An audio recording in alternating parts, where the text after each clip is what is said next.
Hello and welcome to the top Hearthstone cards of the week. I am your host, George Michael, and this week we're only going to be doing the top 5 cards of the week. Let me know what you think and if you like this format or the 10 card format better. First up we have Love Potion, a 6 mana priest spell that takes control of an enemy minion and gives it can't attack. Alright, so this is very similar to Mind Control, and Mind Control actually used to be 8 mana, had to get bumped up to 10 mana. You don't see this card played often, but I really like the design of this card. First of all, the name, Love Potion, can't attack.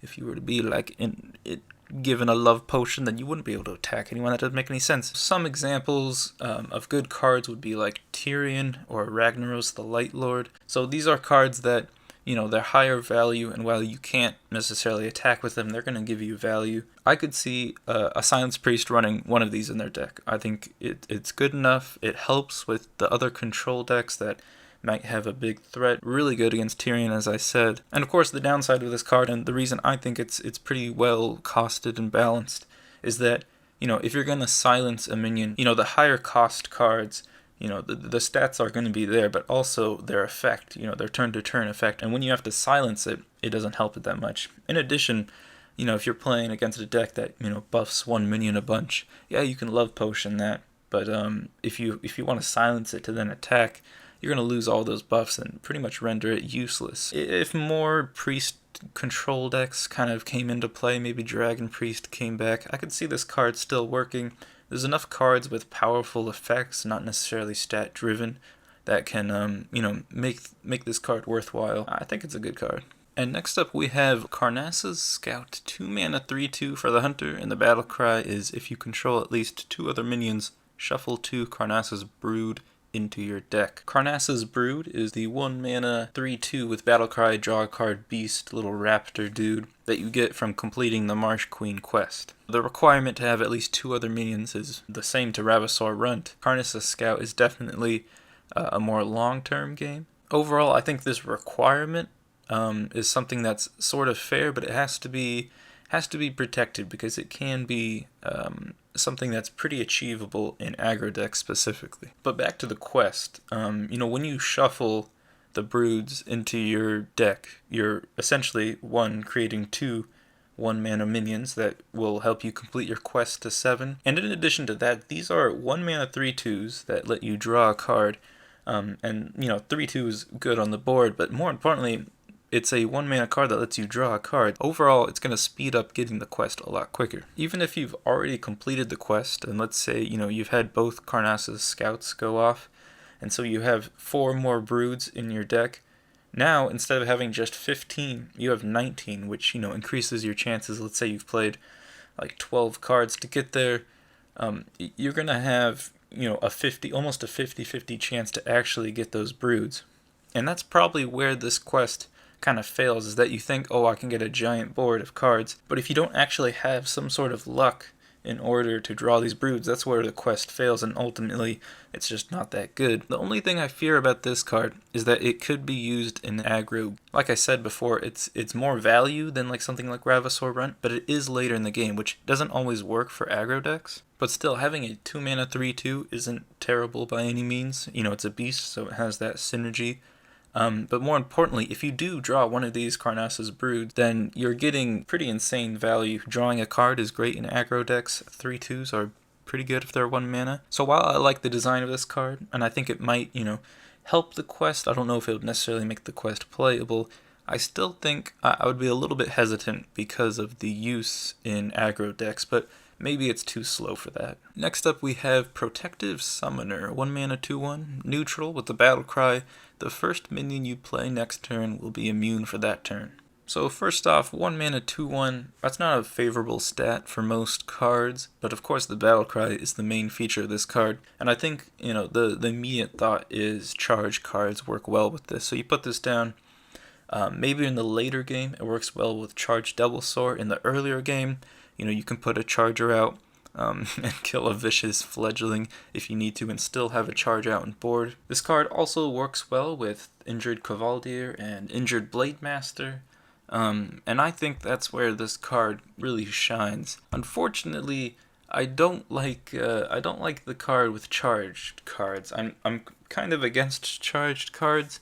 I like Charged Devil Sword because it's all about control. It's all about killing an opponent minion, and I think this card is actually fine with that card. Giving minions immune isn't rare. In fact, it's actually not too popular, and I think the stats of this one kind of will keep with that, and I don't think this would be a very used card.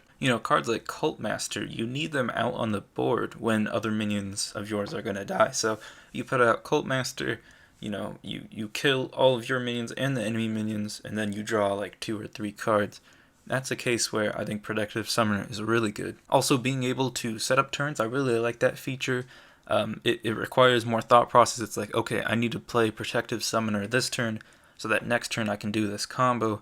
And sometimes, the opponent plays something that doesn't allow you to do that combo, and then you've kind of wasted your Protective Summoner stats. The only problem with the Cult Master combo is it's like a 3-card combo, but this is definitely a good way to clear boards and kind of get an extra step over your opponent the next turn. Next up, we have the Red Mana Golem. 7 mana, 6/7 for Priest. Whenever this minion is healed, summon a 2/3 mana Geode. Oh my goodness. I was very excited when I saw this card. So not only does this card summon a mana Geode, but it also has, the same ability. The idea is that when you heal it, it summons something that is good. So immediately I thought, wow, this card would be an amazing combo with like Wild Pyromancer and some health buffs, and of course Circle of Healing. So you could put this down, Wild Pyromancer, give it +2 health, and then heal your red mana golem, and then do Circle of Healing, and then do Circle of Healing again. Anyways, basically you can almost fill a board with mana geodes and a red mana golem and different crystals. Right now mana geode, you can kind of fit it into some priest decks. You don't really see it that often. Maybe you see one. I see Brian Kibler, who plays a lot of Priest, play this card sometimes. It's not an amazing card. Originally people thought this is a great 2-drop for Priest. Now they have better options. I think there is one big thing that needs to change about this card. And it's not necessarily just this card, it's also Mana Geode. I think, the name speaks for itself, but they should both be elementals, right? Right now, elementals and Priest, you can make an elemental Priest deck and it can do pretty well. And turning a Mana Geode and the Red Mana Golem into elementals would be pretty amazing. Because you're only summoning the crystals or the Mana Geodes, it's not like it's going to be counted as playing an elemental, so it's not going to be overpowered. I want to compare it to the Stone Sentinel card, which is for Shaman, and that has the battle cry that you summon 2/3 elementals with taunt. Red Mana Golem has higher stats, it's the same cost. But you do need to play other cards in order to summon almost equivalent of like 2/3s. Of course, these 2/3s I think are much more powerful than having taunt. They're able to make 2/2s. Is it on par with Stone Sentinel? I don't know if it's better or worse. And if it's worse, I don't think this could see any play. But if it's better than Stone Sentinel, then I could definitely see this being played. And maybe one more change I would make is actually to make the Red Mana Golem a legendary. I don't want the dust cost to be any more expensive, but I do think you should only be restricted to running one of these in your deck. And maybe it's just that type of card that you would want to anyways. As an opponent, I don't want this to, come out on the board more than once. Maybe that's making the Mana Geode synergy too weak. But overall, I really like the design of this card, and I think it would be really cool to see it in a Priest, maybe mid-range elemental deck. This could definitely be a sort of finisher to just fill your board towards the end of the game. And at our number 1 spot, we have Leather Boots, a 1-mana hunter spell.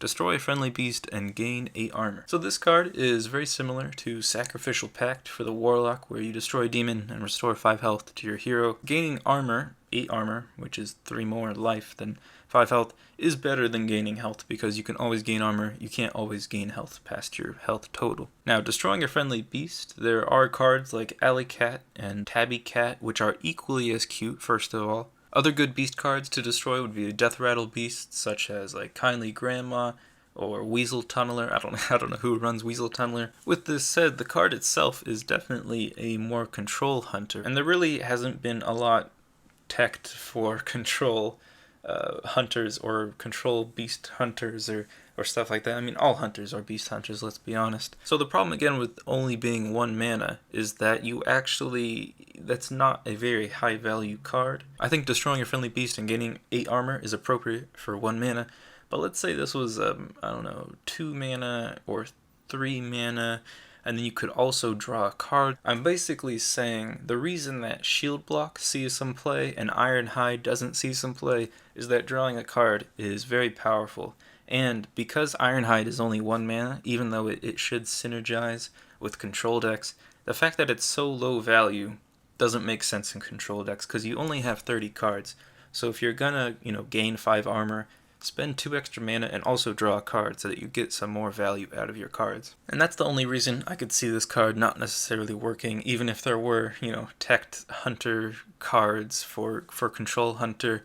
And it definitely seems like the beasts are almost going in that direction. So maybe there will be a Control Hunter on our way. But I think Leather Boots needs to add some value and add some costs in order to be incorporated. Well, that has been the top Hearthstone cards of the week. Let me know if you like the top 5 format. I've been your host, Daniel Craig or something like that. Thank you for watching, and until next time.